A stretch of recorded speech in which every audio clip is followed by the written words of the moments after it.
So in this video, we're gonna go over how to land the body kick. So for me, this is my favorite shot.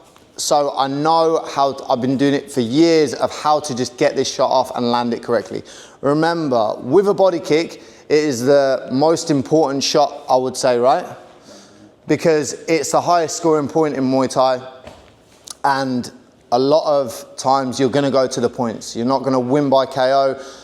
A lot of fights don't end like that. They go the distance. So you need to learn how to land it correctly. So I'm gonna show you a few different things in this video, what I like to do, all right? So the first thing we're gonna go over is the angle of the body kick, right?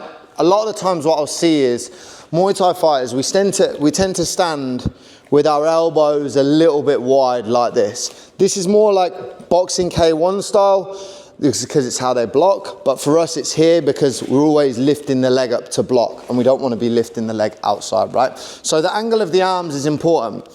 What I found a lot of the times, if a person is standing with their arms a little bit wide like this, when we're taught to kick the body, we're taught to kick round like this. For me, it is much better going upward into the kick to fit the gap. So if Daniel moves over a little bit here so you can just see the angle of his arm there, I don't want to be going up and over because I'm going to kick his forearm or his elbow, and there's nothing wrong with that, but if I can get to the soft part of his body, that's what I really want, yeah? So when I go up into my kick here, I'm following that line and I'm coming straight up past his hip, and then I'm just giving a little bit of an overturn at the end, okay? So I'm going up, there, yeah? I'm not going over and down, I'm going straight up from here, which is great because if my hip's already in, all I've got to do is lift from there and drive the knees across his body, all right? Even if Daniel has a slightly smaller gap, like this, I'll still get that kick in, yeah? Whether I get it up to his armpit, I might not, but I still might be able to, again, hit him in the lower part of his body, around his belly button and things like that, sort of just up from the hip here, yeah? A lot of people, they're scared to kick low because they're afraid to kick the elbow.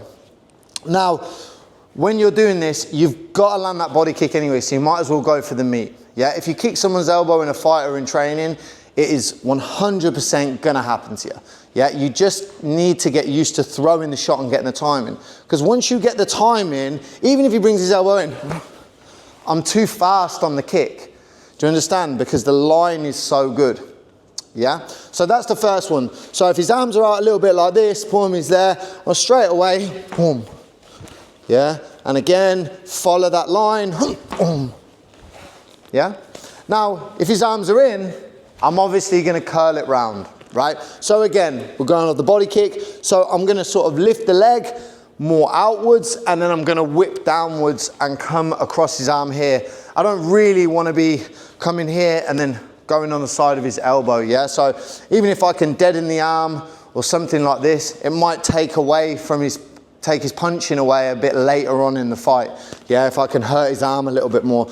So I'm here, step across, whip it a little bit, and then come across the shot and across like I'm trying to chop through his chest. Again, yeah? And getting that angle is good as well, because if you ever want to go to the head, yeah, that sort of like lift and drops, boom.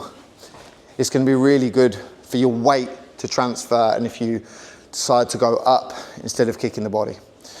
So next thing I want to go over is just angling off in your shots. Now this works really well against someone who is a little bit forward pressure and aggressive.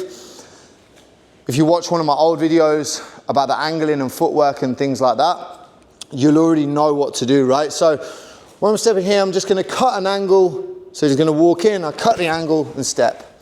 Yeah. Now from here, obviously I've got the option to go to the back, which I really love as well. But the right leg is going to come nice and clean across the stomach here. I don't want to be aiming for the arms there. No, I want to be coming across and down the body here. Boom. Because Dan, even if he brings his arms and elbows in, I'm still going to go underneath here and hit him right across the stomach, okay? Remember when you're stepping out and you're angling, you should already know this. Walk forward, don't bring that leg too far past, yeah? Because if you do, your kick's gonna be, when you go into the kick, you're gonna have to re-step. You're gonna have to re-step that leg.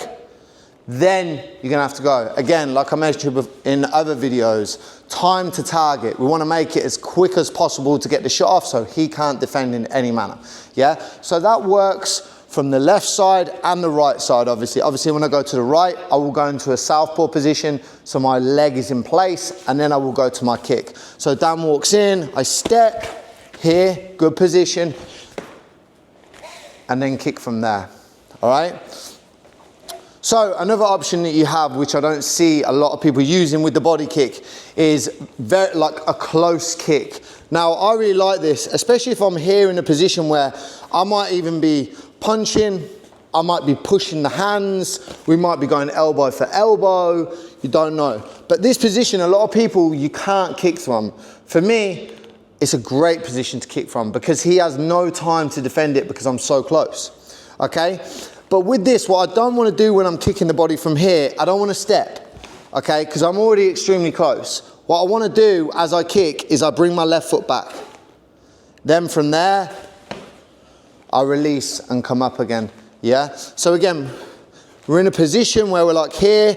I'm here, if I stay here and I kick, I might still get the shot, but I'm probably better on the knee. So what I do is bring that left foot, I bring it out of range, but I keep my position like we're still in the same position. I keep my position with my hands as if to say, I'm still in the same range. We're here, boom, we're here. I've already moved my foot. He hasn't seen it. Now, I just let the leg go from there. Yeah, so the adjustment of the feet is sort of the key part. Because if you get in range here and you want to kick, obviously you can't kick from there. Yeah, so remember, this goes back and then rotate and go to the body. Again, we're looking on that, we're looking at the angle, yeah? So we're not looking to do this and then go out and wide. Nice and short, up to the body. Hopefully you can get up inside that armpit, there. So that's a great shot, especially if he's leaning in a little bit more. If he's leaning, I might take the foot, whoop, now. I'll leave it and go up to the body. Just a few ways that I like to get the body kick in. A lot of people, when they're teaching body kicking, they often, you know, teach about going round and going on the arm, but to be honest, you always want to be aiming for the body. Yeah, that's where the sweet spots are. That's where you're going to create the most damage. So being able to kick once and make that kick damaging is going to do much more for you than if you're kicking the arm 10, 20 times. Even though you're still scoring, you also want to be looking for damage as well, right? So try them things, see if they work. They've worked a lot for me, and I'll see you in the next one. Kapow!